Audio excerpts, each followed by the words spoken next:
नमस्कार दोस्तों, स्वागत है आपका आज के मुख्य समाचार में, जिसमें सबसे पहली और बड़ी खबर में आपको बताएंगे कि फोन टैपिंग विवाद पर बिहार की सियासत में भी उबाल। तेजस्वी यादव का सरकार पर तीखा हमला, कांग्रेस नेता करेंगे राजभवन में मार्च। दूसरी बिग ब्रेकिंग न्यूज में जिक्र होगा कि तेजस्वी यादव ने चिराग पासवान को दिया ऑफर, विधानसभा उपचुनाव में नीतीश को दे सकते हैं मात। और इसी के साथ ब्रेकिंग न्यूज अपडेट में तीसरी बड़ी खबर में जिक्र होगा कि किसानों के संसद मार्च पर बोले राकेश टिकैत, हम जरूर जाएंगे चाहे गिरफ्तार कर ले पुलिस। दोस्तों, हर एक खबर की गहराई में आपको ले जाएंगे, लेकिन उससे पहले अगर आपको भी ऐसा लगता है कि किसान भाजपा की मुश्किलें बढ़ा रहे हैं तो आप अभी इस वीडियो को लाइक कीजिए और कमेंट में लिखिए जय हिंद। दोस्तों, रुक करते हैं तमाम बड़ी खबरों की तरफ। फोन टैपिंग विवाद पर बिहार की सियासत में भी उबाल, तेजस्वी का सरकार पर तीखा हमला, कांग्रेस नेता करेंगे राजभवन मार्च। जी हां दोस्तों, फोन टैपिंग विवाद पर देश की सियासत गर्म है। धीरे धीरे इसकी आंच राज्यों तक पहुंचनी शुरू हो गई है। बिहार में नेता प्रतिपक्ष तेजस्वी यादव ने केंद्र सरकार पर जोरदार हमला बोला है।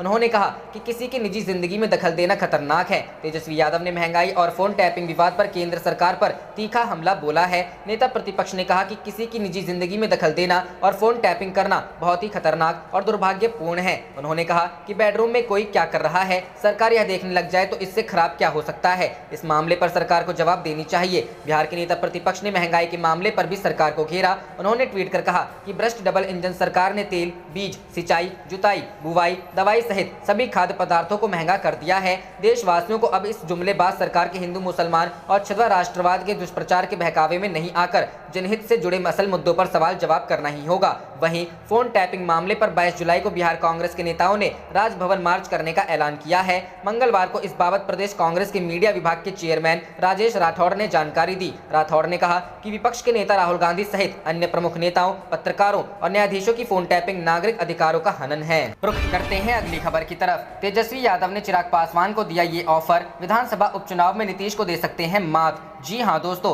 बिहार में इस वक्त विधानसभा की 2 सीटें रिक्त हैं और इन पर उपचुनाव होंगे। वहीं उपचुनावों से पहले बिहार में नई सियासी बिछात बिछ चुकी है। वो राजद नेता तेजस्वी यादव द्वारा तैयार की गई है, जिसमें चिराग पासवान को नीतीश कुमार से अपनी सियासी दुश्मनी का बदला चुकता कर लेने की योजना तैयार की गई है। बिहार के सीएम नीतीश कुमार के प्रति चिराग पासवान के रवैये को हर कोई जानता है। कई मौकों पर चिराग खुलकर नीतीश कुमार के प्रति अपना गुस्सा जाहिर कर चुके हैं। हालिया दिनों में जैसे नीतीश कुमार से चिराग को सियासी मात मिली है, उसके बाद से चिराग पासवान नीतीश कुमार से अपना सियासी बदला लेने के लिए आतुर हैं। वहीं चिराग पासवान को भी अब यही मौका मिलता हुआ करीब नजर आ रहा है। वो है तेजस्वी यादव से चिराग पासवान को एक बड़ा ऑफर मिलना, जिससे कि चिराग पासवान अपना बदला पूरा करने के लिए नीतीश कुमार की जेडीयू के सामने चुनावी मैदान में उतर सके। वैसे यह पूरा केस बिहार विधानसभा की 2 सीटों पर होने वाले उपचुनाव से संबंधित है। इनमें से ही एक सीट पर तेजस्वी यादव की ओर से चिराग पासवान को अपना उम्मीदवार उतारने का ऑफर दिया गया है। बता दें कि दरभंगा की कुशेश्वर स्थान विधानसभा सीट से जेडीयू विधायक शशि भूषण हजारे का लंबी बीमारी की वजह से निधन हो गया था। इसी प्रकार बिहार के पूर्व शिक्षा मंत्री एवं भागलपुर की तारापुर विधानसभा सीट से जेडीयू के एमएलए मेवालाल चौधरी की भी बीते अप्रैल महीने में कोरोना महामारी की वजह से मौत हो गई थी। इस कारण बिहार में ये दोनों विधानसभा की सीटें रिक्त हो गई हैं। अब बिहार में इन दोनों विधानसभा की सीटों पर उपचुनाव कराए जाने की तैयारी शुरू हो गई है। आपको बता दें कि रिक्त ये दोनों 20 सीटें जेडीयू की कोटे की है। इस स्थिति में चिराग पासवान को कोई दिक्कत नहीं होगी कि वे यहां से तेजस्वी यादव के ऑफर को स्वीकार करते हुए अपना प्रत्याशी उतारे। यह अभी निश्चित नहीं है कि चिराग पासवान को तारपुर और कुशेश्वर स्थान में से कौन सी 20 सीट पर चुनाव लड़ने का मौका दिया जाएगा। वैसे अब निर्णय चिराग पासवान के हाथ में है कि वे तेजस्वी यादव की मित्रता को मानते हुए भाजपा के सहयोगी जेडीयू के विरुद्ध अपना प्रत्याशी उतारते हैं या रुख करते हैं अगली खबर की तरफ। किसानों के संसद मार्च पर बोले राकेश टिकैत, हम जरूर जाएंगे चाहे गिरफ्तार कर ले पुलिस। जी हां दोस्तों, कृषि कानून के खिलाफ जारी किसानों का आंदोलन एक बार फिर चर्चा में है। किसान संगठनों ने ऐलान किया है कि 22 जुलाई को संसद तक मार्च किया जाएगा। इसको लेकर बुधवार को भारतीय किसान यूनियन के नेता राकेश टिकैत ने आज तक से बात की। राकेश टिकैत ने साफ कहा कि अगर पुलिस परमिशन नहीं देती है तो कोई बात नहीं, हम जरूर जाएंगे चाहे हमें गिरफ्तार कर ले। राकेश टिकैत ने कहा कि आंदोलन तो पूरी दुनिया में होते ही हैं, दिल्ली पुलिस जैसे चाहेगी हम उस शांतिपूर्ण तरीके से मार्च निकालेंगे।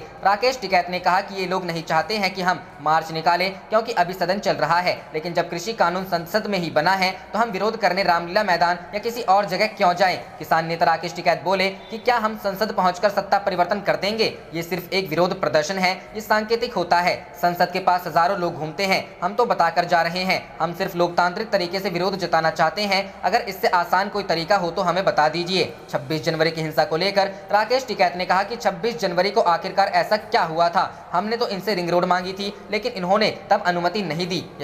यही लाल किले पर ले गए थे, उन्होंने ही रास्ता बंद किया था और गांव के लोगों को रास्ते का पता नहीं था। गुरुवार के प्रदर्शन को लेकर राकेश टिकैत ने कहा कि हम संसद में शांतिपूर्वक तरीके से जाएंगे, पार्लियामेंट थाने के बाहर अपना मंच लगाएंगे और जब पार्लियामेंट खत्म हो जाएगा तो वापस आ जाएंगे। उसका तो समय भी निश्चित है। गौरतलब है कि पिछले करीब एक साल से कृषि कानूनों के खिलाफ किसानों का प्रदर्शन जारी है। दिल्ली के टिकरी, सिंघू और गाजीपुर बॉर्डर पर हजारों किसान डटे हुए हैं। किसानों और सरकार के बीच कई दौर की बात हुई है, लेकिन लंबे वक्त से वो भी बंद है।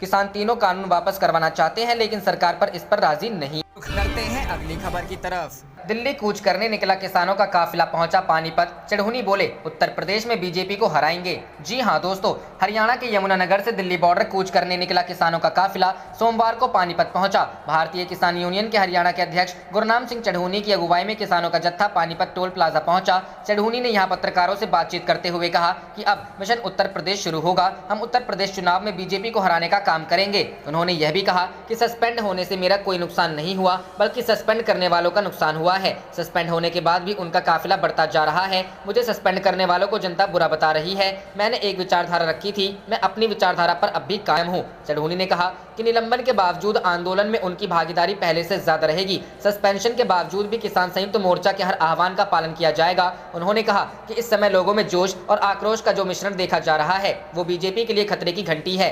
केंद्रीय कृषि मंत्री नरेंद्र सिंह तोमर के ताजा बयान पर गुरनाम सिंह चढ़ूनी ने तंज भरे लहजे में कहा कि 11 दौर की बातचीत में तो कृषि मंत्री किसानों को कृषि कानूनों के फायदे अब क्या बताएंगे। बीकेयू मान ग्रुप के सवाल पर चढ़ूनी भड़क गए। उन्होंने कहा कि यह लोग गद्दार हैं, उनकी वजह से कृषि कानून लागू हुए हैं, वो अमेरिका से मिल गए हैं। उन्होंने कहा कि व्यवस्था परिवर्तन करना चाहिए। कृषि कानून रद्द होने से किसान वेंटिलेटर पर चला जाएगा। वेंटिलेटर से उतारने के लिए किसान की आमदनी बढ़ानी पड़ेगी। कृषि कानून रद्द करवाना ही इस आंदोलन और मेरी जिंदगी का भी लक्ष्य है। रुख करते हैं अगली खबर की तरफ। पेगासस में हुई जिसकी जासूसी उसे ही बना दिया आईटी मिनिस्टर। शिवसेना का मोदी सरकार पर हमला। जी हां दोस्तों, पेगासस जासूसी मामले में शिवसेना ने मंगलवार को मोदी सरकार पर जमकर हमला बोला। शिवसेना ने कहा कि पेगासस के जरिए जिसकी जासूसी हुई उसे ही आईटी मिनिस्टर बना दिया गया। शिवसेना नेता संजय राउत ने कहा कि अगर यूपी की सरकार होती तो बीजेपी देश में हंगामा करती, वे सदन को सुचारू रूप से चलने नहीं देती। राउत ने आगे कहा कि हम जासूसी के इस मामले की संयुक्त संसदीय समिति से भी जांच की मांग करते हैं। पीएम मोदी और गृह मंत्री अमित शाह दोनों लोगों को सच बताना चाहिए।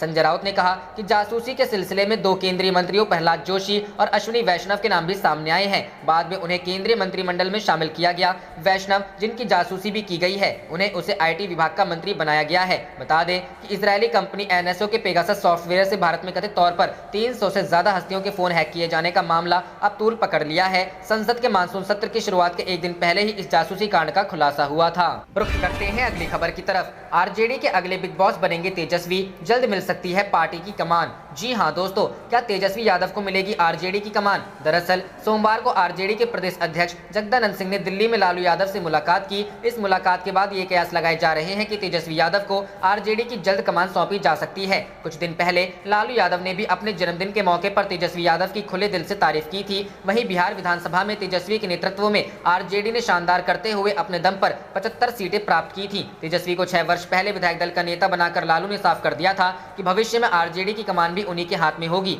जब मंगलवार को जगदानंद सिंह ने इस संबंध में पूछा गया तो उन्होंने कहा कि मुझे नहीं पता कि तेजस्वी के कार्यवाहक राष्ट्रीय अध्यक्ष बनने की ये खबरें कहां से आ रही हैं, लेकिन अगर कुछ होता है तो आप सभी को पता चल जाएगा। वहीं पार्टी के शीर्ष नेताओं का कहना है कि तेजस्वी को कार्यवाहक राष्ट्रीय अध्यक्ष के रूप में पदोन्नत करना मुश्किल नहीं होगा, क्योंकि पार्टी के संविधान के अनुसार ऐसी शक्तियां आरजेडी के राष्ट्रीय अध्यक्ष में निहित है। ऐसा कहा जाता है कि लालू के करीबी सहयोगी और पार्टी के रणनीतिकार जगदानंद सिंह ने आरजेडी प्रमुख के कमजोर स्वास्थ्य को देखते हुए आरजेडी के राष्ट्रीय अध्यक्ष पद की कमान संभालने के लिए तेजस्वी को एक नई भूमिका देने का विचार रखा है। लालू यादव अपनी बड़ी बेटी मीसा भारती के नई दिल्ली स्थित आवास पर पिछले कई महीनों से स्वास्थ्य लाभ ले रहे हैं। आरजेडी प्रमुख को चारा घोटाला के कई मामलों में अप्रैल में जमानत पर रिहा किया गया था। करते हैं अगली खबर की तरफ। पेगासस जासूसी कांड पर हंगामा, विपक्ष ने पूछा क्या इजरायल से खरीदा था स्पाईवेयर, जांच हो। जी हां दोस्तों, संसद के मानसून सत्र का आज दूसरा दिन है। आज भी संसद में पेगासस जासूसी कांड पर हंगामा हो रहा है। विपक्षी दल इस मुद्दे पर सरकार को घेर रहे हैं। हंगामे के चलते लोकसभा और राज्यसभा में कार्रवाई को शुरू होते ही स्थगित करना पड़ा। करीब 5 मिनट ही ये कार्रवाई चल सकी। लोकसभा 2 बजे तक और राज्यसभा 11 बजे तक स्थगित हो गई है। इसके बाद 12 बजे राज्यसभा की कार्रवाई एक बार फिर शुरू की गई, लेकिन हंगामे के चलते स्थगित कर दी गई। दरअसल कार्रवाई शुरू होते ही विपक्ष के हंगामे पर स्पीकर ओम बिरला ने सख्त रुख अख्तियार किया। बिरला ने विपक्ष से कहा कि जिस विषय पर चर्चा चाहते हो नोटिस दीजिए। सरकार हर विषय पर चर्चा की प्रतिबद्धता जता चुकी है, तो विपक्ष नारेबाजी क्यों कर रहा है, ये उचित नहीं है। कांग्रेस के वरिष्ठ नेता शक्ति सिंह गोहिल ने मांग की है कि पेगासस स्पाईवेयर विवाद की जांच ज्वाइंट पार्लियामेंट्री कमेटी गठित करके कराई जाए। आप देख रहे थे आपका अपना चैनल जय हिंद जय भारत।